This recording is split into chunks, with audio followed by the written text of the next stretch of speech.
வணக்கம். தமிழ் தேசிய பேரியக்கம் அமைப்புல இருந்து இன்னைக்கு ஒரு பொதுக்குழு கூட்டம் கூட்டியிருக்காங்க.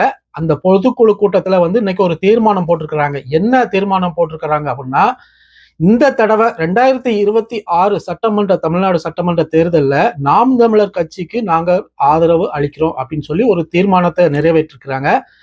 இதை பத்தி ஐயா மணியரசன் அவர்கள் என்ன சொல்றாங்க அப்படிங்கறத நீங்க கேட்டு வந்துருங்க. நாங்கள் 1990 பிப்ரவரி 25 தமிழ் தேசிய தன்னுரிமை மாநாடு நடத்தியதற்கான வரைவிலக்கணங்கள்லாம் போட்டோம். அதன்படி தான் இப்போ செயல்பட்டு இருக்கோம். ஆனால் இதை மக்கள் மத்தியில் மூளை முடுக்கெல்லாம் கொண்டு போய் சேர்த்தது நாம் தமிழர் கட்சி தலைவர் செந்தமிழன் சீமான் அவர்களும் அந்த கட்சியினுடைய தம்பிகளும். அப்படிப்பட்ட நிலையில் அவர்கள் இந்த இந்துத்துவ இந்தியன் என்ற செயற்கை இனவாதத்திற்கும் திராவிடன் என்ற ஒரு மோசடி இனவாதத்திற்கும் இடையிலே இந்த போட்டி நடந்து கொண்டிருக்கிறது. தமிழர்களை யார் என்று சொல்வதற்கு இயற்கையான அசலான நாங்கள் தமிழன் தமிழச்சி, எங்களுடைய தேசியம் தமிழ் தேசியம் என்று சொல்லி நாம் தமிழர் பரப்புரை செய்து வருகிறது. அந்த நிலையில் தமிழ் தேசியத்திற்காக நாம் தமிழர் கட்சிக்கு இந்த தேர்தலில் வாக்களிப்பது என்று முடிவு செய்திருக்கிறோம். தமிழ்நாட்டு மக்களும் வாக்களியுங்கள் என்று உரிமையோடு கேட்டுக்கொள்கிறோம். ஐயா மணியரசன் அவர்கள் என்ன சொல்ல வர்றாங்கன்னா, இந்துத்துவ இந்தியன் இந்த செயற்கையான இனவாதத்திற்கும் திராவிடம் என்கிற மோசடி இனவாதத்திற்கும் இடையிலே நாங்கள் தமிழர்கள் அப்படிங்கிற ஒரு போட்டி நடந்துட்டு வருது இல்லையா? இந்த போட்டியானது நாங்களும் பல கட்டமாக முன்னெடுத்து நடத்திட்டு வருகிறோம். மக்களை திரட்டி போராட்டங்களை நாங்கள் 1996 இருந்து நடத்திட்டு வருகிறோம். ஆனால் சிறப்பாக மக்களிடத்திலேயே தமிழ் தேசியம் போய் சேரவில்லை, வெகு சிறப்பாக போய் சேரவில்லை.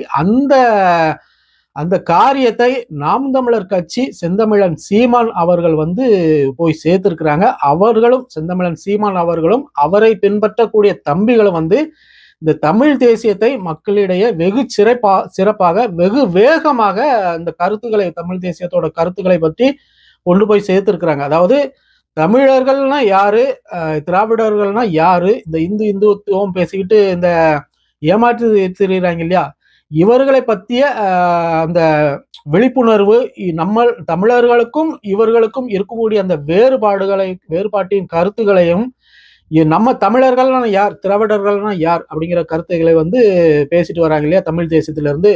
முக்கியமா நாம் தமிழர் கட்சியில இருந்து வந்த பிறகுதான் அந்த தமிழ் தேசியத்தோட அந்த வீரியம் வெகு சிறப்பாட்டு மக்களிடையே போய் சேர்ந்திருக்குது. அதனால நாங்கள் இந்த தடவை 2026 சட்டமன்ற தேர்தலில் நாம் தமிழர் கட்சிக்கு ஆதரவு தருகிறோம். நாம் தமிழர் கட்சிக்கு தான் நாங்க தமிழ் தேசிய பேரியக்கம் ஓட்டு போடும் அப்படின்னு சொல்லியிருக்கிறாங்க. மேலும் மக்களையும் நாங்கள் நாம் தமிழர் கட்சிக்கு ஓட்டு போடுவதற்காக நாங்க வலியுறுத்துவோம் அப்படின்னு சொல்லி அவங்க ஒரு குழு போட்டு தீர்மானத்தை நிறைவேற்றிருக்கிறாங்க. இங்க முக்கியமா நம்ம என்ன பார்க்க வேண்டியது இருக்குன்னா, இது காலத்தின் கட்டாயம். இப்ப வேற வழியே கிடையாது. திராவிடம் கொஞ்சம் கொஞ்சமா அழிஞ்சிட்டு வருது. நாம் தமிழர் கட்சியில இருந்து ஆரம்பிச்சு நாம் தமிழர் கட்சியோட எழுச்சிக்கு பிறகு, அதாவது சீமான் அவர்களுடைய வருகைக்கு பிறகு திராவிடம் என்பது அழிஞ்சிட்டு தான் வருது. 2026 சட்டமன்ற தேர்தல்ல நிறைய மாற்றங்களை இங்க நம்ம பார்க்க இருக்கிறோம். அதாவது தமிழ் தேசிய இயக்கங்கள், நிறைய இயக்கங்கள் இருக்குது. அந்த இயக்கங்கள் எல்லாமே அப்படியே நாம் தமிழர் கட்சி பக்கமாக திரும்புவதை நம்ம பார்த்துட்டு தான் இருக்கிறோம். நல்லவர்கள் எல்லாம் நாம் தமிழர் கட்சி பக்கத்துல திரும்புவாங்க. இது வேற வழி கிடையாது, காலத்தின் கட்டாயம், வந்துதான் ஆகணும். நாம் தமிழர் கட்சியோட வளர்ச்சியை கெடுப்பதற்காக நிறைய திராவிட கட்சிகள் இன்னும் நிறைய செயல்களில் அவங்க ஈடுபட்டுட்டு வராங்க. அது எல்லாமே முறியடிச்சு இந்த 2026 சட்டமன்ற தேர்தலில் இவர்கள் நாம் தமிழர் கட்சியோட எழுச்சி மிக பெரிதாட்ட இருக்கும். சட்டமன்ற தேர்தலுக்குள்ள சீமான் அவர்கள் போவாங்க அப்படின்னு நிறைய அரசியல் விமர்சகர்கள் அப்புறம் நிறைய யூடியூப் சேனல்ல நிறைய பேர் சீமானை எதிர்த்து நின்றவர்கள் எல்லாருமே, சீமானை விமர்சித்தவர்கள் எல்லாருமே இப்போ சீமான் அவர்களுக்கு பக்கம் திரும்புவதை நம்ம பார்த்துட்டு தான் இருக்கிறோம். வேற வழி கிடையாது, வந்துதான் ஆகணும். தமிழ் தேசியம் பக்கம் வந்துதான் ஆகணும். ஏன்னா நம்ம தமிழர்கள், இது தமிழ்நாடு தமிழர்களுக்கு. அதனால திராவிடத்துக்கு இனி வேலை இல்லை, திராவிடம் இனி ஒடுக்கப்படும். 2026 சட்டமன்ற தேர்தலில் 20% மேல நாம் தமிழர் கட்சி வாக்குகளை பெறும் அப்படின்னு மிகப்பெரிய அரசியல் விமர்சகர்கள் சொல்றாங்க.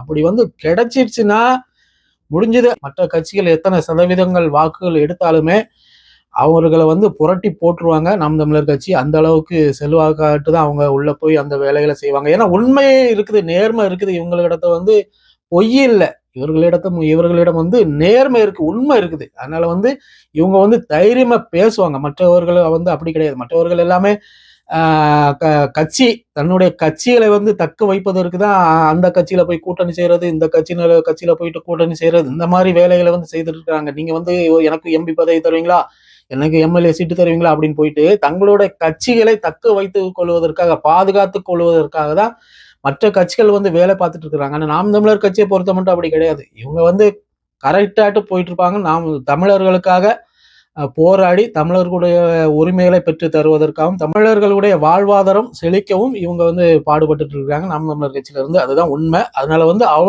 அவர்களுக்கு நேர்மை இருக்குது, உண்மை இருக்குது. அதனால வந்து தைரியமா பேசுவாங்க.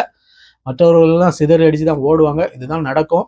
பார்ப்போம் 2026 சட்டமன்ற தேர்தலில் எந்த அளவுக்கு நாம் தமிழர் கட்சி அவர்களுடைய செல்வாக்கு பெருகுது அப்படிங்கிறத பார்ப்போம். வரக்கூடிய காணொலியில் பார்ப்போம். மீண்டும் ஒரு காணொலியில் சந்திக்கலாம்.